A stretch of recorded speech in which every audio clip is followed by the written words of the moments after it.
ഞാൻ ഇന്നലെ കൂടി ആദിലെ വിമർശിച്ച ആളാണ്. ഇന്ന് കൂടി പ്രൊമോ കണ്ടിട്ട് ആദിലെ ഓവറായി പോകുന്നു, എന്തൊക്കെയാണ് ഈ കാണിച്ചു കൂട്ടുന്നതെന്ന് ചോദിച്ച ആളാണ്. പ്രൊമോ കണ്ടപ്പോൾ എനിക്ക് അങ്ങനെയാണ് തോന്നിയത്. പക്ഷെ ലൈവ് കണ്ടപ്പോൾ സത്യസന്ധമായിട്ട് പറഞ്ഞ എന്റെ മനസാക്ഷിയെ വഞ്ചിച്ചുകൊണ്ട് ഒരു അഭിപ്രായം ഞാൻ പറയില്ലേ. ഇവിടെ എന്തുകൊണ്ട് ഞാൻ അനീഷിനെ സപ്പോർട്ട് ചെയ്യുന്നില്ല എന്ന് ചോദിച്ചാൽ, അനീഷ് ആജ്ഞാപിക്കാൻ ആരാണ്? അതാണ് ഇവിടുത്തെ പ്രശ്നം. അനീഷ് വന്നിട്ട് ഓക്കെ ആദിലയുടെ ഡ്യൂട്ടിയാണ്, അത് ചെയ്തോണം എന്ന് പറഞ്ഞിട്ട് അനീഷിന് അങ്ങ് പോകാം. ഇപ്പൊ എണീക്ക്, ടാസ്ക് തുടങ്ങും, എണീക്ക്, പോയി പാത്രം കഴുക, ടാസ്ക് ഇപ്പൊ തുടങ്ങും, എണീക്ക്, അതിൽ അവിടെ നിന്ന് എണീക്ക്, ടാസ്ക് തുടങ്ങും. അപ്പൊ അതിൽ പറഞ്ഞ 2-3 കാര്യങ്ങളുണ്ട്.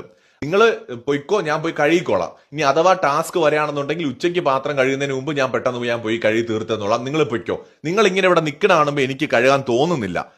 നിങ്ങൾ ഇങ്ങനെ പറയുന്നത് കൊണ്ടാണ് എനിക്ക് അങ്ങനെ തോന്നാത്തത്. നിങ്ങളുടെ ഈ സ്വഭാവം കാരണമാണ് എനിക്ക് നിങ്ങളടുത്ത് നിങ്ങൾ പറയുമ്പോൾ കേൾക്കാൻ തോന്നാത്തത് എന്നൊക്കെ പറഞ്ഞിട്ട് ആദ്യമൊക്കെ വളരെ മാന്യമായിട്ട് ആദില പറയുന്നുണ്ട്. ആദിലയും കൊണ്ടേ ഞാൻ പോകുന്നു പറഞ്ഞാൽ ആദിലയ്ക്കും അനീഷിനും ഒക്കെ അവിടെ ഒരേ ഇതേ ഉള്ളൂ. ഇനി ആദിലയുടെ ഡ്യൂട്ടി ചെയ്തില്ലെങ്കിൽ അനീഷ് എന്ത് ചെയ്യണം?